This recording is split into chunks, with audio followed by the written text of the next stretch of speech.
নমস্কার, আমি প্রীতম চক্রবর্তী। এই বছর ঢাকা বিশ্ববিদ্যালয়ের সি ইউনিটে ৩৬৮তম, বি ইউনিটে ৩৫তম এবং এ ইউনিটে ৫ম হয়েছি।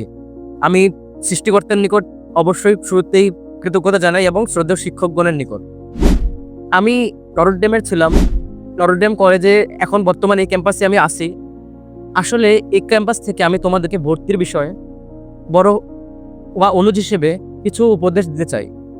সি ইউনিটের ক্ষেত্রে বা বি ইউনিটের ক্ষেত্রে আমি যেহেতু প্রিপারেশন নিয়েছিলাম, তাই শুরুর থেকেই আমি যখন এইচএসসির প্রথম বর্ষ আমি সব অ্যাডমিশনের যেসব বই থাকে সেগুলো আগে পড়তাম। কোশ্চেন ব্যাংক সলভ করা হোক, এগুলোতে মনোযোগ দিতাম এবং বাংলা ইংলিশের যেসব মুখস্থ অংশগুলো আছে, ভোকাবুলারি বা বা পারিভাষিক শব্দ বা এরকম ধরনের যে বইগুলা, সেগুলো আমি পড়তাম। মুখস্থের বিষয়গুলো আগে করে রাখতাম, যেন অ্যাডমিশনের সময় আমি অন্যান্য বিষয়ে পরীক্ষা দিয়ে আরও নিজের প্রস্তুতি এগিয়ে রাখার বিষয়টা আরও সঠিকভাবে পরিচালনা করতে পারি।